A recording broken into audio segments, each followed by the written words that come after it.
ओम शांति। 4 अप्रैल 2022 बाबा के आज के महावाक्य हैं। बाबा समझाते, मीठे बच्चे, तुम हो कर्म योगी, तुम्हें चलते फिरते याद का अभ्यास करना है। एक बाप के सिमरन में रह नर से नारायण बनने का पुरुषार्थ करो। कर्म योगी हैं, चलते फिरते कर्म करते हुए भी बाबा की याद में रहने का अभ्यास करना है। ऐसे निरंतर अभ्यास करते करते निरंतर याद में जब हम रहने लगेंगे तो बाबा कहते नर से नारायण बन जाएंगे। प्रश्न है, निश्चय बुद्धि बच्चों की मुख्य निशानी क्या होगी? बाबा समझाते, उनका बाप के साथ पूरा पूरा लव होगा। बाप के हर फरमान को पूरा पूरा पालन करेंगे। उनकी बुद्धि बाहर नहीं भटक सकती। वे रात को जाग कर भी बाप को याद करेंगे। याद में रहकर भोजन बनाएंगे। गीत है, तूने रात गवाई सोई के। ओम शांति।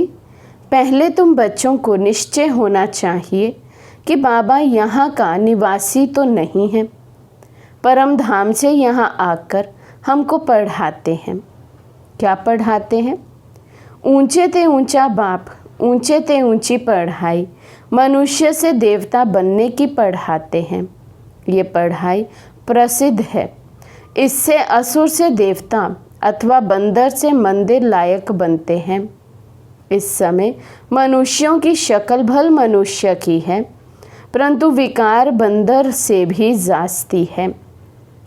बंदर से तो मनुष्य में बहुत ताकत है, सीख कर ताकत को पाते हैं। यहाँ भी कोई तो बाप से सीख कर स्वर्ग की राजधानी स्थापन करते हैं, कोई फिर साइंस सीख नरक का विनाश करते हैं। बरोबर स्थापना और विनाश का कार्य अब चल रहा है। विनाश हमेशा पुरानी चीज़ का होता है। वे सब रावण को सलाम करते हैं। सिर्फ तुम ही हो जो राम को सलाम करते हो। तुम बच्चे राम और रावण दोनों को जानते हो। मनुष्य कहते हैं व्यास ने गीता सुनाई, उसमें जो भगवानुवाच शब्द लिखा हुआ है वे सत्य है, परंतु भगवान का नाम बदली कर झूठा कर दिया है। बाबा कितना समझाते हैं, प्रदर्शनी में सिर्फ एक बात ही समझ जाएं कि गीता का भगवान निराकार शिव है, ना कि मनुष्य। ये भी समझते नहीं हैं।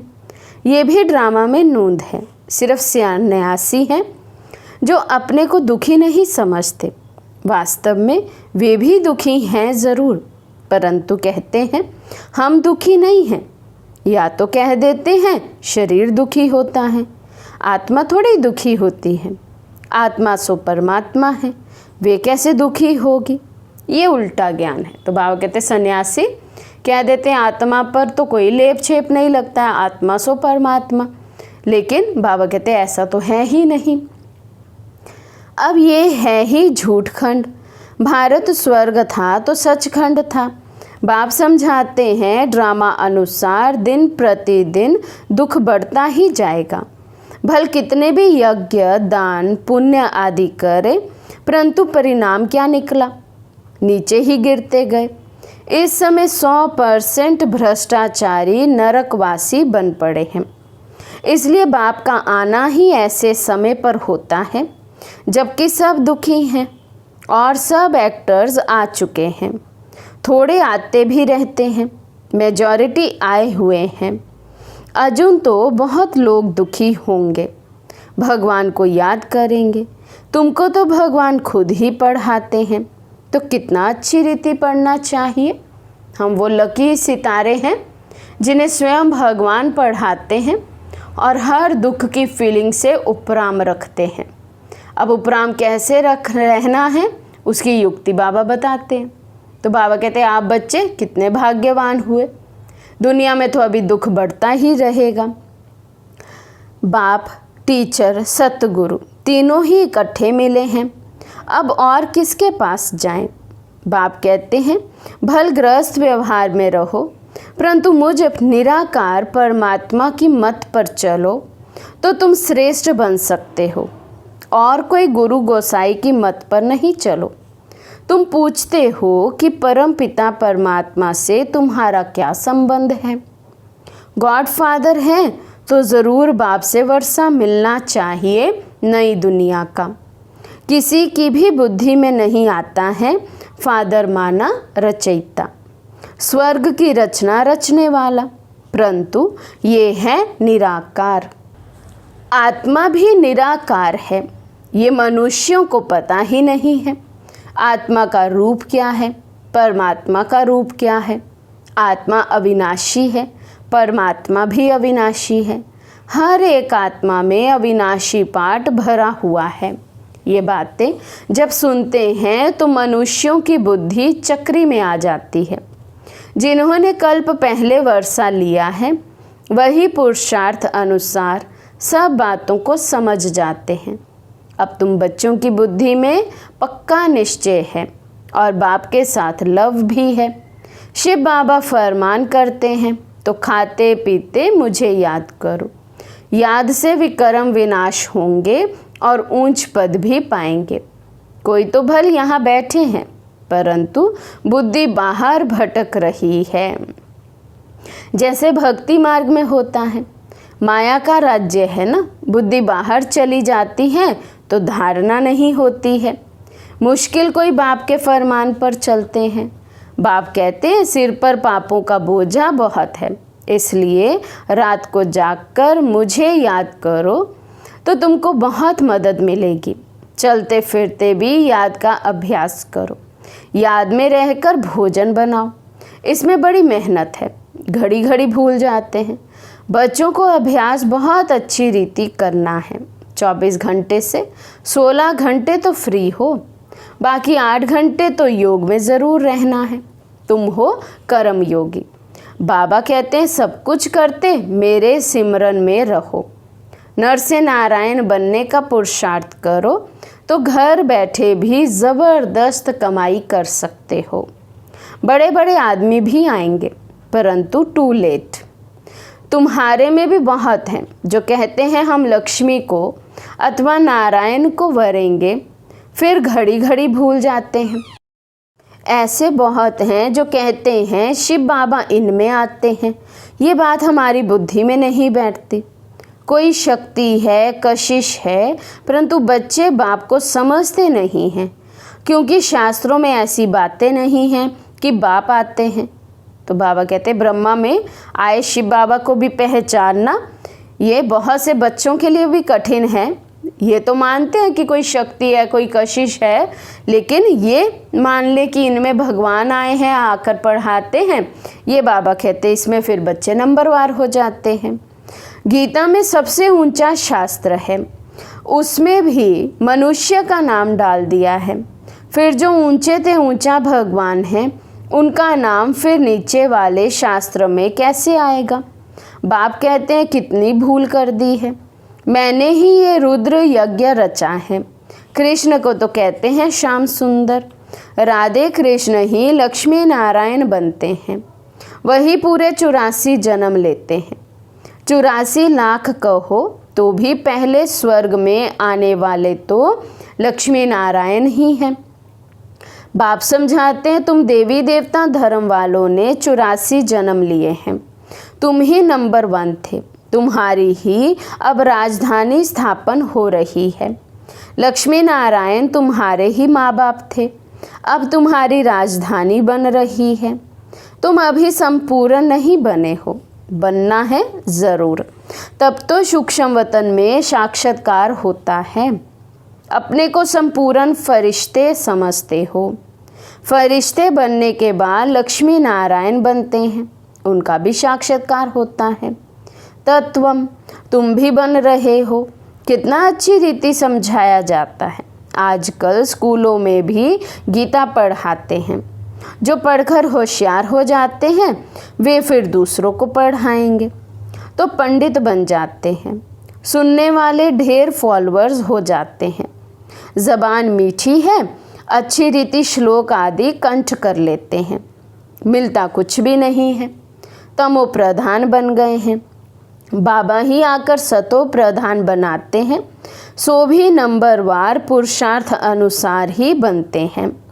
सब आत्माएं तो शक्तिवान नहीं हो सकती है। बाप को सर्वशक्तिमान कहेंगे, लक्ष्मी नारायण को नहीं कहेंगे। शक्ति की बात अभी होती है, अभी तुम राजाई ले रहे हो, अभी तुमको वर मिल रहा है। बाप कहते हैं अमर भव, जीते रहो। सतयुग में तुमको काल नहीं खाएगा, वहाँ तो मृत्यु अक्षर ही नहीं है। ऐसे नहीं कहेंगे कि फलाना मर गया, तुम कहेंगे हम पुराना बूढ़ा शरीर छोड़कर नया लेते हैं। महाकाल का भी मंदिर है, उसमें सिर्फ शिवलिंग रख झंडियाँ आदि लगा दी हैं। ऐसे बहुत पत्थर होते हैं जिनको सोना लगा रहता है, फिर घिस घिस कर बनाते हैं। नेपाल में नदी की रेती में सोना बहकर आता था। सतयुग में तुमको सोना बहुत मिल जाता है, अब तो सोना है ही नहीं, एकदम खल्लास हो गया है। खानियाँ सब खाली हो गई हैं।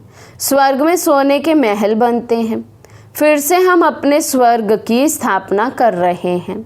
ऐसे बहुत बच्चे हैं, लिखते हैं बाबा हम आपके बन गए हैं, कभी देखा भी नहीं है।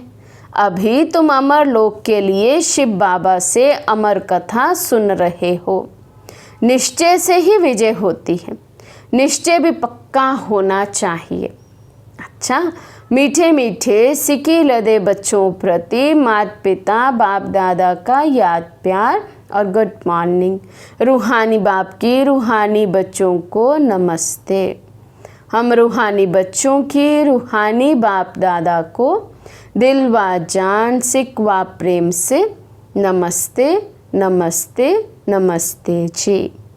धारणा के लिए मुख्य सार। फर्स्ट पॉइंट, निश्चय बुद्धि बन एक बाप से पूरा पूरा लव रखना है। बाप के फरमान पर चल, माया पर जीत पानी है। सेकंड पॉइंट, शरीर निर्वाह अर्थ कर्म करते कर्म योगी बनना है। याद का चार्ट 8 घंटे तक ज़रूर बनाना है। आज का वरदान है, होली हंस बन व्यर्थ को समर्थ में परिवर्तन करने वाले फीलिंग प्रूफ भव। होली हंस बन व्यर्थ को समर्थ में परिवर्तन करने वाले फीलिंग प्रूफ भव। सारे दिन में जो व्यर्थ संकल्प, व्यर्थ बोल, व्यर्थ कर्म और व्यर्थ संबंध संपर्क होता है, उस व्यर्थ को समर्थ में परिवर्तन कर दो। व्यर्थ को अपनी बुद्धि में स्वीकार नहीं करो। अगर एक व्यर्थ को भी स्वीकार किया तो वे अनेक व्यर्थ का अनुभव कराएगा, जिसे ही कहते हैं फीलिंग आ गई। इसलिए होली हंस बन व्यर्थ को समर्थ में परिवर्तन कर दो तो फीलिंग प्रूफ बन जाएंगे। कोई गाली दे, गुस्सा करे, आप उसको शांति का शीतल जल दो। ये है होली हंस का कर्तव्य। स्लोगन है, साधना के बीज को प्रत्यक्ष करने का साधन है बेहद की वैराग्य वृत्ति। मातेश्वरी जी के अनमोल महावाक्य। फर्स्ट पॉइंट है, परमात्मा को त्रिमूर्ति क्यों कहते हैं?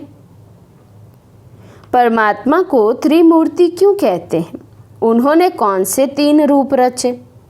अवश्य उन्होंने 3 रूप ब्रह्मा, विष्णु, शंकर के रचे हैं। वे जब खुद आते हैं तो तीनों रूपों को अपने साथ लाते हैं। ऐसे नहीं कहेंगे कि उन्होंने ये 3 रूप अलग अलग रचे हैं, इकट्ठा ही रचे हैं, आगे पीछे नहीं रचे। तो परमात्मा ही कहते हैं कि ये रचना मेरी है, क्योंकि मैं साकारी, आकारी और निराकारी तीनों सृष्टि का मालिक हूँ।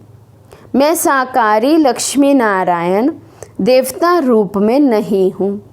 वे तो साकारी दैवी गुणों वाले मनुष्य हैं और मैं अव्यक्त देवता ब्रह्मा विष्णु शंकर भी नहीं हूँ। भले ये आकारी देवता पुनर्जन्म में नहीं आते हैं, मगर मैं वो भी नहीं हूँ। ये सारी मेरी डिपार्टमेंट है। जब मैं खुद आता हूँ तो सारी डिपार्टमेंट साथ में लाता हूँ और उन्हों द्वारा ही दैवी सृष्टि की स्थापना, आसुरी दुनिया का विनाश कराता हूँ तथा नई सृष्टि की पालना कराने के लिए आता हूँ। मैं तो डायरेक्ट ऊपर से पवित्र आत्मा आता हूँ और मैं जिस मनुष्य तन में आता हूँ वे भी बहुत जन्मों के अंत में तमोगुण वाले हैं। उस तन में प्रवेश होकर उनको भी पवित्र बनाता हूँ, जिसका भविष्य जन्म सर्वगुण संपन्न 16 कला संपूर्ण श्री कृष्ण है। क्योंकि परमात्मा तो सर्वगुणों का सागर विकर्माजीत है, उनसे सेकंड नंबर श्री कृष्ण बनता है, जिसके फिर अंत का जन्म ब्रह्मा तन है। परमात्मा के मुआफिक पवित्र आत्माएं कोई भी नहीं है, उन्हों को पवित्र बनाना पड़ता है। इसलिए परमात्मा को ही सुप्रीम सोल कहते हैं। सेकंड पॉइंट है, बिगड़ी हुई तकदीर बनाने वाला परमात्मा है। अब ये तो सब मनुष्य जानते हैं कि तकदीर बनाने वाला वो एक ही परमात्मा है। परमात्मा को कहा जाता है तकदीर का मालिक। वो आकर हम आत्माओं की तकदीर बनाते हैं। जो बिगड़ी हुई तकदीर है उन्हों को नया बनाने वाला परमात्मा है। बाकी ये जो मनुष्य कहते हैं तकदीर बनाना व बिगाड़ना परमात्मा के हाथ में है, अब ये कहना सरासर भूल है। तकदीर बनाना परमात्मा के हाथ में है, परंतु जब मनुष्य उस तकदीर बनाने वाले को भूलते हैं तब उसकी तकदीर बिगड़ जाती है। गोया तकदीर को बिगाड़ना मनुष्यों के हाथ में है। जब मनुष्य अपने आप को भूलते हैं, अपने बाप को भूलते हैं, तभी मनुष्यों से उल्टा कार्य होने कारण वो अपनी तकदीर को लकीर लगाते हैं। तो बिगाड़ने वाला हुआ मनुष्य और बनाने वाला हुआ परमात्मा। इसलिए परमात्मा को सुखदाता कहते हैं, ना कि दुखदाता कहेंगे। देखो, जब परमात्मा स्वयं ही इस सृष्टि पर अवतरित होते हैं तो सभी मनुष्यों की बिगड़ी हुई तकदीर बनाते हैं, अर्थात सबको सद्गति दे देते हैं। तभी तो परमात्मा को सभी मनुष्य आत्माओं का उद्धार करने वाला कहते हैं। परमात्मा कहते हैं, बच्चे मैं इस संगम पर आए सबकी तकदीर बनाता हूँ। ऐसा नहीं कोई की तकदीर बने और कोई की ना बने, परंतु परमात्मा तो सबकी तकदीर बनाते हैं, क्योंकि सभी मनुष्यों का सारी सृष्टि से संबंध है। तभी तो परमात्मा के लिए कहते हैं, तकदीर बनाने वाला ज़रा सामने तो आओ। तो यही सबूत है कि परमात्मा तकदीर बनाने वाला है। अच्छा, ओम शांति।